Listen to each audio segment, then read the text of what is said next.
Thank you so much for the quick activity. I think everyone looks a little cheered up now. So while you've heard a lot of times my name has repeated, but still, good evening everyone, and thank you so much for being such a lovely audience. And now that we move to this first panel discussion, we've heard about the digital transformation in pharma today, and it is no longer about just digitizing the SOPs or implementing LIMS in isolation. The conversation has evolved from integrating data compliance to enabling process control, and now towards predictive quality orchestration.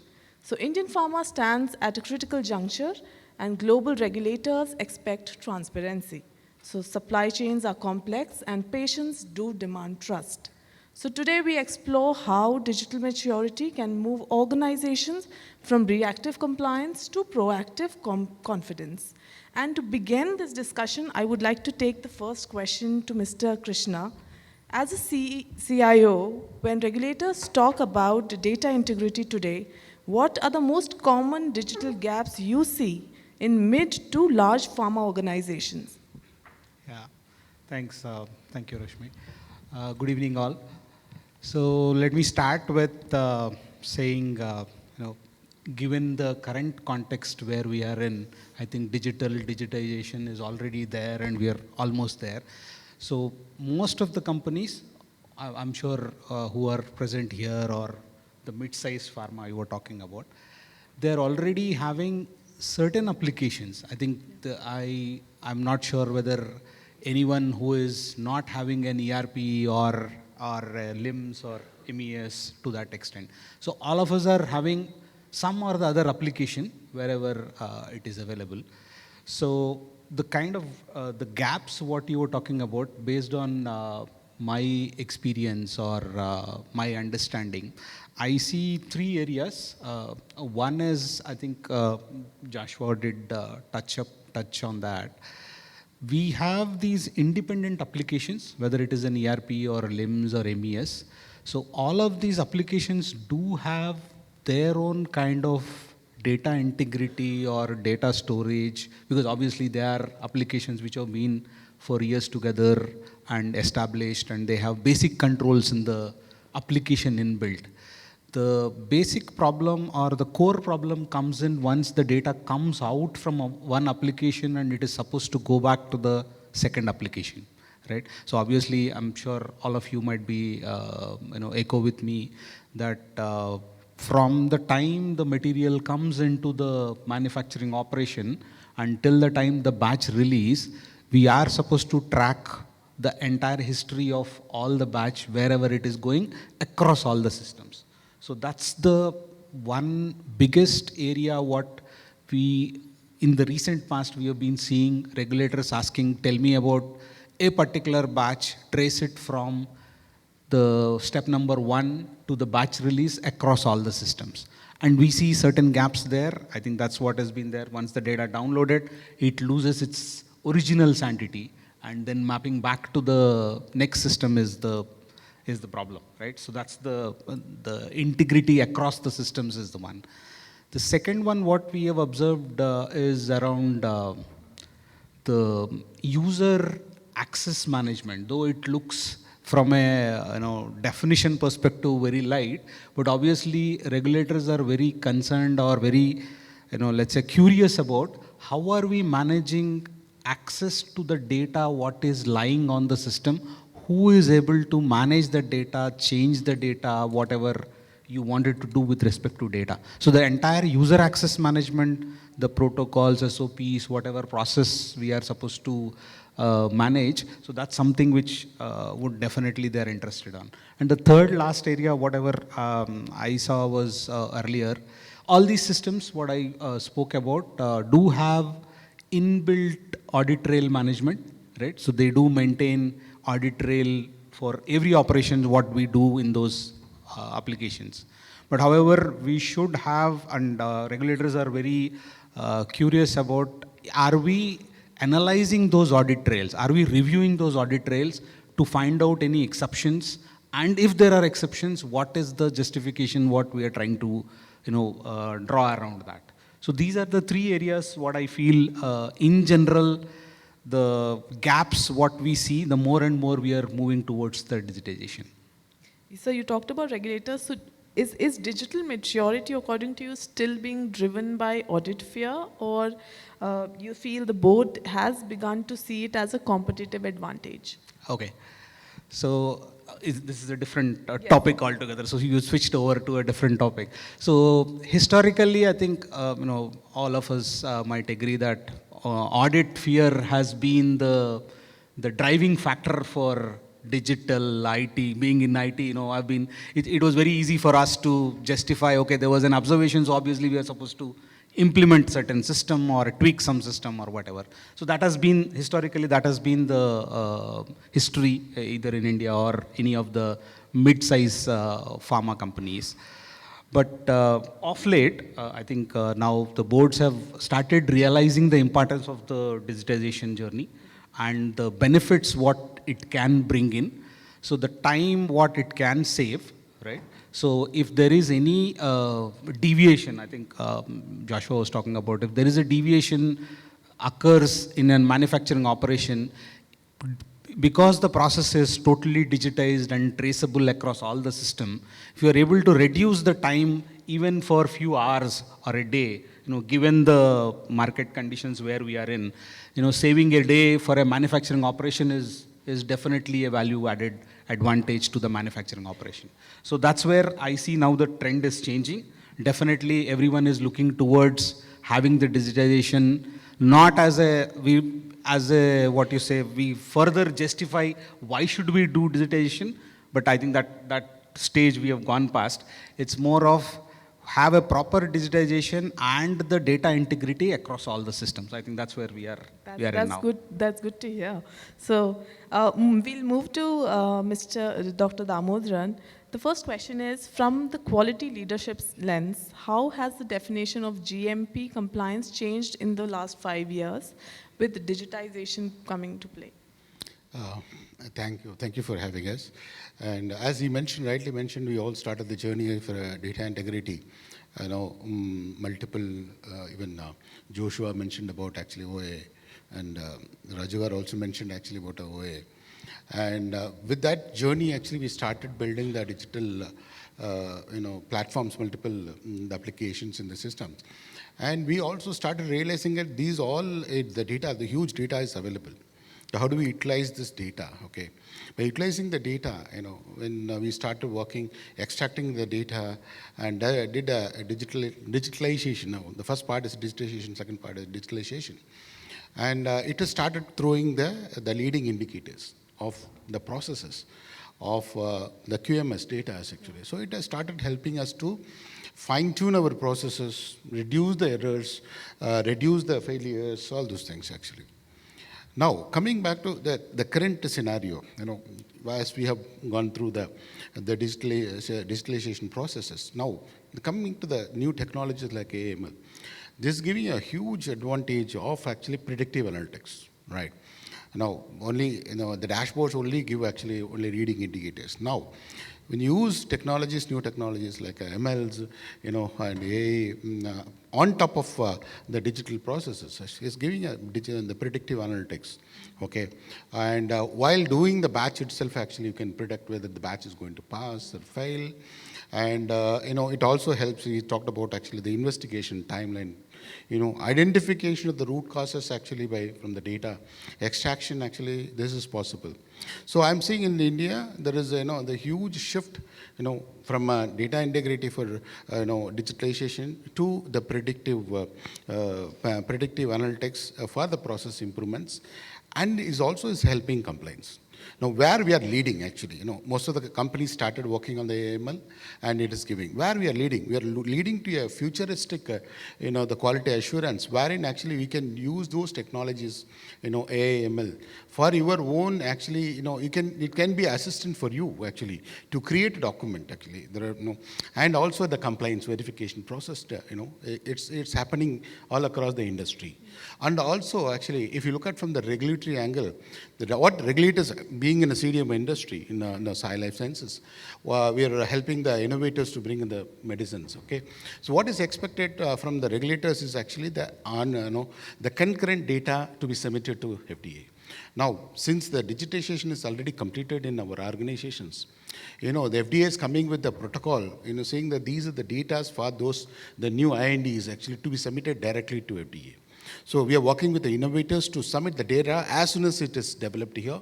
It's going to go to the FDA for submissions. Actually, this is one part. The second part is also helping us to FDA has recently rolled out the QMM. If not now, actually 2021 they have rolled out. Actually, we participated as an organization. 25 we have participated.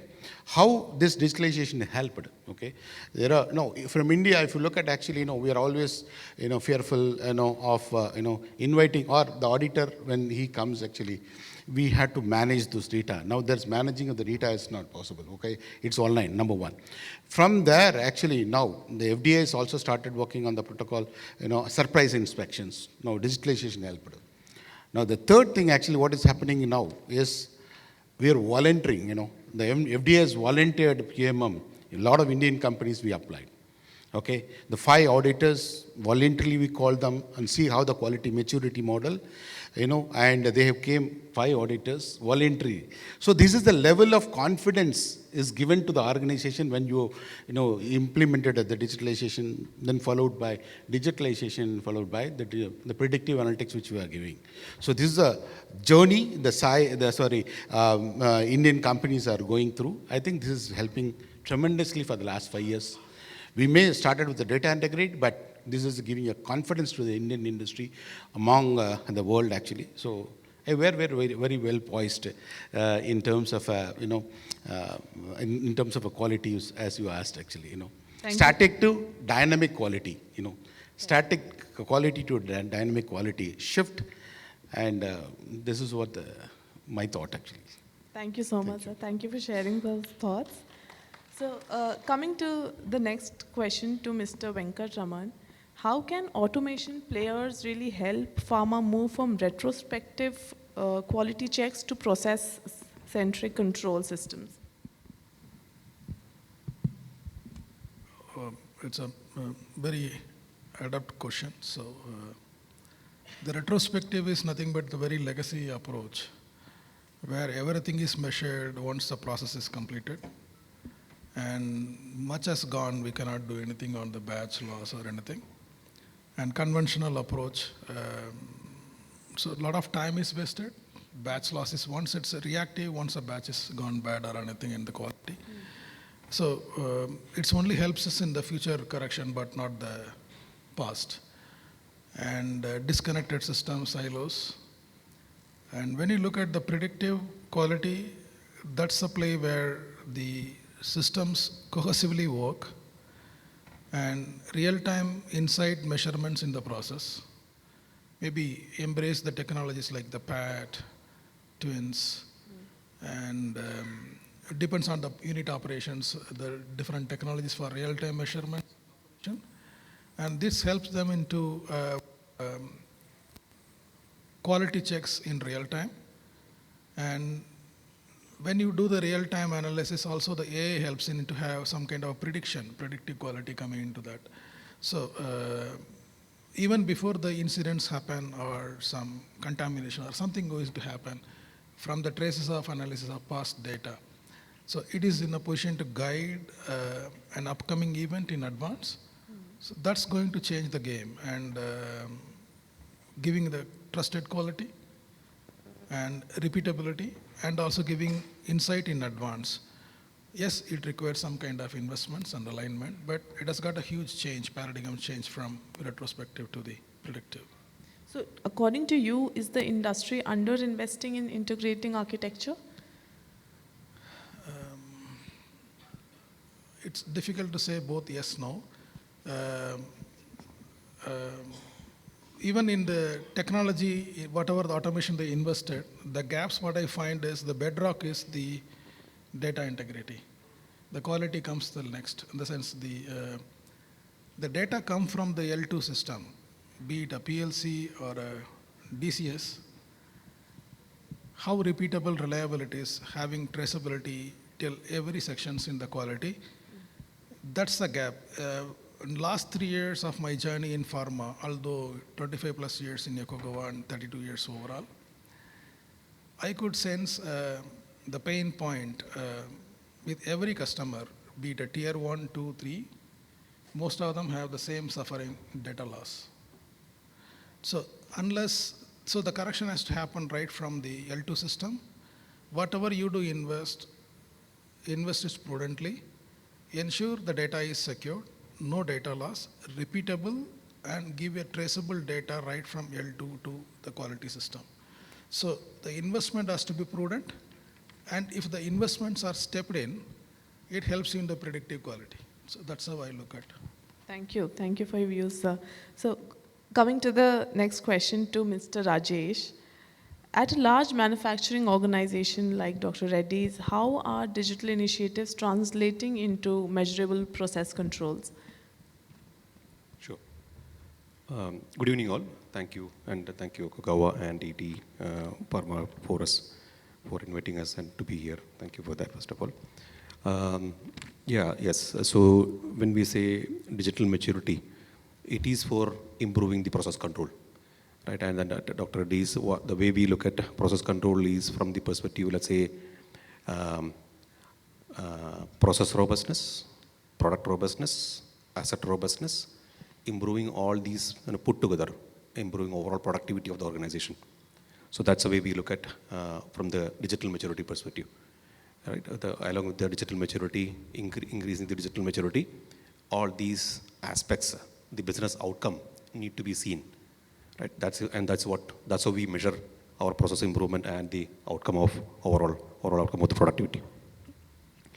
Now, coming to give an example, right? Like how when we implement the systems, how we are automating the checks. Let's say instead of doer checker, person doing checking, how system can act as checker, right? And how can we automate the controls, interlocks, or the pokayokes that we need in order to improve the process controls, ensuring that right material with right quantity is going to the batch, right? Rather than person doing it, the system is ensuring these things. Doing the calculations, whether it's in quality control or in manufacturing, the calculations are done by system instead of person or operators doing it, right? Label generation, which is important, right? Identity, giving identity for each place, each container, each material, right? How system generated labeling, right? These are basic things that we expect when we, and then throughout the process, when we implement systems in either in manufacturing, and in shop quality control laboratories. Now what we have, we say this is a base process, core manufacturing operations, digitalizing, and hence we are improving the overall speed of manufacturing, reducing the time to review the records because system is acting as checker. System is ensuring that exceptions are reduced, right? And whoever is reviewing the records, they are only focusing on exceptions, and this is what the system enables. Now, when we also look at this is what is we would say process robustness overall. Now, when we look at product robustness, right? How we are able to create predictable process controls in place by having data from equipments. We spoke about sensors data getting into L2, and from L2 getting into maybe a little bit of infrastructure that we call it as data lake. So all time series data, all process control data getting into one place, and we are able to build machine learning or AI based algorithms to create, let's say, something called as golden batch. Right? These are the kind of processes or use cases that we run in our sites to improve the product robustness as well. With data, we are able to understand how each product and process behaves, right? And then And it's also giving operators guidance. Hey, on an online way, your process parameter is going out of limit, out of range of 3 sigma or 6 sigma control limit that we put, right? Please take action immediately, so that rather than investigating later after the batch is getting into trouble, we are able to control this online. This is what we call it as product robustness. So that is how system is or the digitalization is enabling us to improve overall product robustness. Now coming to asset robustness, what we believe is equipment manufacturers. Equipment is actually producing medicines, not people, right? How we are able to maintain the asset in the best possible operating conditions with all the data that is again coming from the equipment, the maintenance data, the sensors data. That is the way we look at from an asset robustness perspective. The responsibility of operator or analyst in the shop floor is to maintain the equipment to the best possible condition. That's a responsibility. Then we get into, let's say, lights out. We call it as lights out based of manufacturing, lights out base of testing. So this is what is system or digitalization enabling us to move forward. And also fellow panelists mentioned about investigations. Of course, with all these things, investigations still will be there. Failures are going to be there. There are new products coming in many sites, etc. So how do we are able to react in a quick manner? So of course, turnaround time for investigation is what is the metric. However, how quickly we are able to get to root cause using data. That is what is enabling us to reduce the cycle time, right? So that is that is how, again, data and machine learning, or let's say how we are able to create correlation. Hey, this CPP or these parameters is actually is having a variation when we compare to the previous batches. That's such kind of analytics is what is enabling us to improve the overall investigation time. So this is as I mentioned, to summarize, process robustness, product robustness, asset robustness, and which improving overall productivity of the organization. Thank you, Mr. Rajesh. So we'll quickly move to Mr. Kevin. The first question is, laboratories are the backbone of GMP compliance. What are labs really lagging in digital maturity? So I think most of the labs, like Sir mentioned, they are digitized. Okay. So when you talk about digitalization in labs, they are met. Because this is something, what Sir mentioned, it's not about the fear for audit. It's about the time taken to prepare for the audit. And the labs are digitized.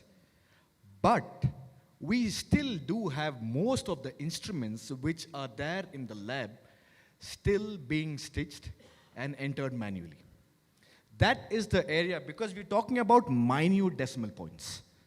And taking that data, calculating them, and then putting them to inside, I think is a sweet note in the lab. So they are digitized. But your systems, like I mentioned, you have really nice systems these days. But there are a few cases which is very surprising. For example, I'm talking about instruments which are 1 crore, 1.5 crore, standing over there, not integrated. And why they're not integrated is because sometimes on the floor they say we do not want some foreign data coming inside. So it's better they are standing alone. Okay, I'm talking about your chromatographies, okay, your HPLCs. So they're there, beautiful system. They have your inbuilt data. But from there, you again enter it into your system. So that is one area what I feel the labs require. And another thing, sir, you rightly mentioned, data you have in the lab, right? I'm talking about your manufacturing area as well, and your quality area as well. One thing where you have all these data connected is if they are not unified. And a simple example about unification, if I have to give. My name is Kevin Joshua. But for some reason, My name was registered as Joshua Kevin in my company. So my surname is Joshua, given name is Kevin. When my company books my flight tickets, it says that I don't have a first name. So my name now is Mr. Kevin Joshua. And I have to wait long and I don't get miles as well. The reason is because same name, one tag, but is being not unified. So when you talk about digitization, it is digitized. Integration with the device and getting them unified, I think, will reduce, I don't know, around most of the burden. Yep. Thank you. So the second question is, how can lab informatics enable predictive insights rather than just generate complaint reports? Correct. So another time taken, as Mr. Venkataraman mentioned, why do you have to wait for something to happen and not predict? Why do you have to wait for the report to find out that something has gone wrong? The reason here is because, as I mentioned, as Chris has also mentioned, you have systems. They have their very own audits. But when they are not talking to each other, you do not have predictiveness. And they are not predictive because we are talking about a digital transformation. In order to have a digital transformation, you need to have data integrity. And in order to have data integrity, you need to have these systems connected to each other. Because I'm going to repeat myself. This is a beautiful line I said. Intelligence without integration is an illusion. So you wait for something to happen and then react on it. But then we, as I mentioned, at a global standard, India, we are somewhere that we do not have to wait to predict. We need to start reacting. And that is going to help us not wait for it to happen. Machine learning. Okay? You have your predictive intelligence. And before going into artificial intelligence, we need actual intelligence. So I think these three factors are going to help us to not react, but predict. Thank you. So I'm kind of again and again watching the timer, so I'm just quickly going to jump to the rapid fire questions that we have. Everyone has 1 minute and you need to answer it as quickly as possible. The first question to Mr. Krishna: how important is data governance and cybersecurity in building regulatory confidence? My time starts now. Yes, yes. Yeah. So yeah, we talked about data governance anyways, right? So these two are both are fundamentals now, which the regulators are looking at. Which I told about the data governance, the data which is spreading across the systems, the way the data is managed. We do have cases where regulators spoke about, from an technology perspective, multiple users using one system, right? So that's pretty common in mid to small to medium organizations. So how do you ensure that the data, though the system is used by the same multiple people, the data inside the application is properly recorded, audit trail is maintained, and also data governance, no questions asked, right? So the equal importance one is the cyber security. I think that itself calls for one more, let's say, the discussion to happen. But obviously we know cases where manufacturing operations stalled or lab operations stalled because of the attacks happening. So all the activities what we do, security should be the inbuilt layer. So that's what I would say. So just to close, so quality has been the, we used to say earlier, right? So quality would be your passport to reach out to the global markets, is the statement what we used to do earlier. Now we would say quality and the digital trust. I think somebody used the word of digital trust. That will be the new passport, which going forward is what I feel. Thank you. Okay. I've taken more than a minute. Yes, sir. But no issues. So the next is to Dr. Damodharan. Can predictive analytics reduce audit observations, or does it create new regulatory expectations? In one sentence, please. Yes, it's a challenging question. Yes, it has put us in a problem. as an organization, actually, because you have to take action on where the regulatory filed molecules. For a development molecule, it's not a issue, okay? Now, at the same time, actually, the regulators also should understand that there's a flexibility to be built in those processes. Yeah. So the technology should ease out your, ease out your processes and help the product quality, actually. So if that understanding comes to the regulators, yes, definitely it will be helping. The fear of the mind, fear in our mind is actually for the regulatory industry, especially in pharma. So nothing can be changed once it is filed. So, but this tool is helping you to predict something with the process, small, minute changes actually. That has to be inbuilt in our processes. So both industry as well as the regulators should, adopt and this approach so that actually we make best medicines. Great. That's what my thought. Okay, so to Mr. Rajesh, is predictive quality achievable without enterprise-wide data standardization? Yes, only for proof of concept. Yeah, but if we need to scale, then we need to have standardization, harmonization, enterprise-wide. Thank you. Okay, to Mr. Venkataraman, one digital capability every pharma company must prioritize in next 24 months. No data loss. No data? No data loss. Okay, no data loss. Okay. The last question to Mr. Kevin: how is one lab transformation investment that what is the one lab transformation investment that delivers the fastest ROI? Analyzer integration. And the tool to use that, I think you need to have your TCP IPs where they say your weighing scales or titrations with your RS232Cs, you can't fetch out the data. That is a misconception. We have tools. I think it's a small investment. Get your TCP IPs and your data will be in the server. Well, Mr. Kevin did make it very clear that data integration and unification is something that we really need to look at.